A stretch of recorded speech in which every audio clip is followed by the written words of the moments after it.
मित्रांनो नमस्कार, आपल्या सगळ्यांचं स्वागत आहे शेती कशी ती आपल्या या लाडक्या यूट्यूब चॅनलमध्ये। मित्रांनो, मार्च महिन्यातील अवकाळी पावसामुळे ज्या शेतकरी बांधवांचे अतोनात नुकसान झालं होतं आणि अद्यापही शासकीय मदतीपासून ते वंचित होते, त्यांच्यासाठी अत्यंत दिलासादायक आणि आनंदाची बातमी समोर आलेली आहे। राज्य शासनाने अखेर या थकीत नुकसान भरपाईला मंजुरी या ठिकाणी दिली असून या संदर्भातील एक अत्यंत महत्त्वाचा शासन निर्णय, ज्याला आपण GR म्हणतो, काल 5 जून 2026 रोजी निर्गमित या ठिकाणी करण्यात आलेला आहे। मित्रांनो, आपल्याला माहिती आहे की या चालू वर्षात जानेवारी, फेब्रुवारी आणि मार्च महिन्यात राज्याला अवकाळी पावसाचा मोठा फटका या ठिकाणी बसला होता।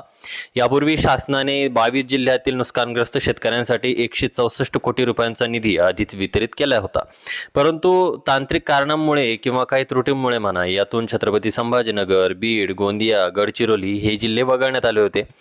येथील शेतकरी बांधव मोठ्या आशेची मदतीची या ठिकाणी वाट पाहत होते, पण आता काळजी करण्याची गरज नाहीये।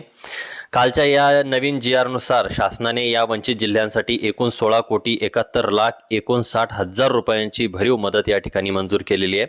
चला तर मग पाहूया कोणत्या जिल्ह्याला वाट्याला किती निधी या ठिकाणी आलेला आहे। छत्रपती संभाजीनगर येथील 17,216 शेतकरी बांधवांसाठी तब्बल 11,89,36,000 रुपये या ठिकाणी मंजूर करण्यात आलेले आहेत। त्यानंतर बीड जिल्ह्यासाठी तेथील 569 शेतकऱ्यांसाठी 41,24,000 रुपये वितरित करण्यात आलेले किंवा वितरित केली जातील, म्हणजेच या दोन जिल्ह्यातील एकूण 12,30,60,000ची तरतूद करण्यात आलेली आहे। त्यानंतर गोंदिया जिल्हा येथील 465 शेतकरी बांधवांसाठी 31,63,000 रुपयांचा निधी मिळणार आहे। त्यानंतर गडचिरोली जिल्हा येथील 3,873 शेतकरी बांधवांसाठी 4,09,36,000 रुपयांची मदत जाहीर करण्यात आलेली आहे।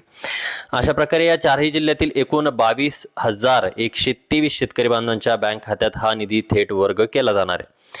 आता मित्रांनो, यापूर्वी मंजूर झालेल्या नुकसान भरपाई वाटप आधीच सुरू झालेली आहे आणि आता या चारही जिल्ह्यातील शेतकऱ्यांच्या खात्यात ही जी काही रक्कम आहे तर ही अगदी लवकरच जमा होण्यास सुरुवात देखील होईल।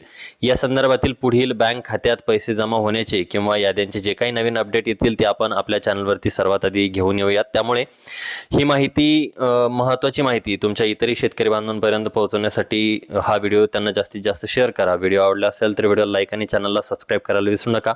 भेटूया अशाच नवीन आणि माहितीपूर्ण व्हिडिओ सहित, तोपर्यंत धन्यवाद मित्रांनो।